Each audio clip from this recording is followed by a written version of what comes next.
সবাই কেমন আছেন? আশা করি সবাই ভালো আছেন। গল্পের ভিডিও যাতে শুনতে চান, পারবেন? Like, comment, share, follow. আমার ভিডিওগুলো কেমন লাগে? আসলে এটা ইয়ের পাম্প, ময়লার পাম্প, ময়লার পানি, এটা সমস্যা নাই। Like, comment, share. ওহ, বুঝতে পেরেছি। আপনার এটা ময়লার পাম্প, তাই তো? জি জি। ময়লার পাম্প সাধারণত আচ্ছা, আপনার পাম্পটা কত ক্ষমতার আর ট্যাঙ্কটা কত লিটারের সেটা কি বলতে পারবেন? না, সেটা মানে নিচে হাউস করা তো মানে বলার মতো নাই। ঠিক আছে, কোনো সমস্যা নেই। আপনি বরং পাম্প চালু করার পর কতক্ষণে ট্যাঙ্ক খালি হয় সেটা একটু মেপে দেখুন। তাহলেই বুঝতে পারবেন কতক্ষণ পর পর পাম্প চালানো উচিত। আপনার যদি অন্য কিছু জানার থাকে তাহলে জিজ্ঞাসা করতে পারেন। আমি সাহায্য করতে পারলে খুশি হব। আমার সব থেকে গল্প শোনানোর আর খুব ইচ্ছা, আমাকে গল্প শোনান। আপনার ভূতের গল্প শোনান। ওহ, আপনি ভূতের গল্প শুনতে পছন্দ করেন? হ্যাঁ। আচ্ছা, তাহলে শুনুন। অনেক বছর আগের কথা, এক গভীর জঙ্গলের পাশে ছিল ছোট্ট একটা গ্রাম। সেই গ্রামের পাশ দিয়ে বয়ে যেত এক নদী। একদিন রাতে গ্রামের কয়েকজন লোক মাছ ধরতে বেরিয়েছিল। জাল ফেলে যেই না টেনে তুলেছে, অমনি তাদের চোখ ছানা বড়া। জালে ধরা পড়েছে এক অদ্ভুত দর্শন মাছ। চোখগুলো টকটকে লাল আর শরীরটা কেমন যেন ঠান্ডা। মাছটা দেখে সবার গা ছমছম করছিল। ভয়ে তারা মাছটা নদীতে ফেলেই দৌড়ে পালাল। এরপর থেকে প্রায় রাতেই নাকি ওই নদীর ধারে অদ্ভুত সব আওয়াজ শোনা যেত। গ্রামের লোকেরা বলতো ওটা সেই অদ্ভুত মাছটার আত্মা। কেউ কেউ নাকি মাছটাকে নদীর ধারে লাল চোখ নিয়ে ঘুরে বেড়াতেও দেখেছে। কেমন লাগলো গল্পটা? আরও শুনবেন? হ্যাঁ, আরও শুনবো। আমার গল্প অনেক ভালো লাগছে।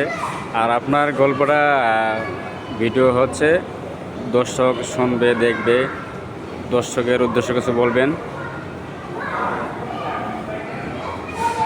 হ্যাঁ, নিশ্চয়ই। তাহলে শুনুন। অনেক বছর আগের কথা, এক গভীর জঙ্গলের পাশে ছিল ছোট্ট একটা গ্রাম। সেই গ্রামের পাশ দিয়ে বয়ে যেত এক নদী। একদিন রাতে গ্রামের কয়েকজন লোক মাছ ধরতে বেরিয়েছিল। জাল ফেলে যেই না টেনে তুলেছে, অমনি তাদের চোখ ছানা বড়া। জালে ধরা পড়েছে এক অদ্ভুত দর্শন মাছ। চোখগুলো টকটকে লাল আর শরীরটা কেমন যেন ঠান্ডা। মাছটা দেখে সবার গা ছমছম করছিল। ভয়ে তারা মাছটা নদীতে ফেলেই দৌড়ে পালাল। এরপর থেকে প্রায় রাতেই নাকি ওই নদীর ধারে অদ্ভুত সব আওয়াজ শোনা যেত। গ্রামের লোকেরা বলত ওটা সেই অদ্ভুত মাছটার আত্মা। কেউ কেউ নাকি মাছটাকে নদীর ধারে লাল চোখ নিয়ে ঘুরে বেড়াতেও দেখেছে। আরেকটা গল্প শোনান।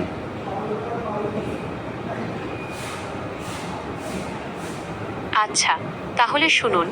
এক ছিল ছোট্ট ছেলে, নাম তার রাতুল। রাতুলদের বাড়ির পাশে ছিল একটা পুরনো পুকুর। লোকে বলতো সেই পুকুরে নাকি এক রাক্ষস বাস করত। রাতুল এসব কথা বিশ্বাস করত না। একদিন বিকেলে রাতুল বন্ধুদের সঙ্গে পুকুর পাড়ে খেলতে গেল। খেলতে খেলতে রাতুলের বল গিয়ে পড়ল পুকুরের ধারে এক পুরনো গাছের কোটরে। রাতুল বলটা আনতে যেই না কোটরে হাত দিয়েছে, অমনি ভেতর থেকে বেরিয়ে এল ঠান্ডা আর শক্ত একটা হাত। রাতুল ভয়ে চিৎকার করে দৌড় দিল। তারপর থেকে রাতুল আর কখনো ওই পুকুরের ধারে যায়নি। কেমন লাগলো গল্পটা? আরও শুনবেন? ভালো লেগেছে। আপনার দর্শকের উদ্দেশ্যে কিছু বলেন। আমার গল্পগুলো যদি আপনাদের ভালো লেগে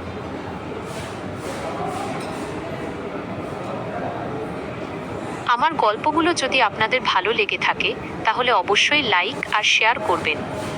আর হ্যাঁ, এরকম আরও মজার মজার গল্প শোনার জন্য আমার চ্যানেলটা সাবস্ক্রাইব করতে ভুলবেন না যেন। ধন্যবাদ। Good, very good.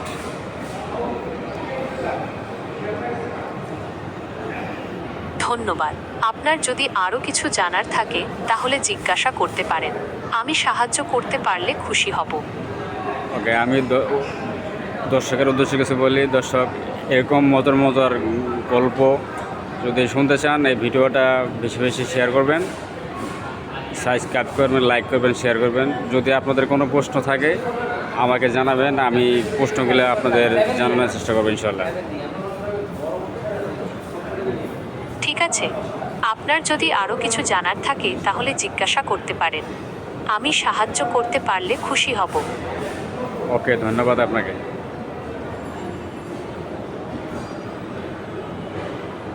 আপনাকেও অনেক ধন্যবাদ। আপনার যদি আর কিছু জানার থাকে তাহলে জিজ্ঞাসা করতে পারেন। আমি সাহায্য করতে পারলে খুশি হব। ওকে দর্শক, আরও কিছু ভিডিও নিয়ে আসবো আপনাদের সামনে, এরকম মজার মজার গল্প, ভূতের গল্প, অনেক ভিডিও আপনাদের সাথে নিয়ে আসবো। আপনারা আমার পাশে থাকবেন। ধন্যবাদ।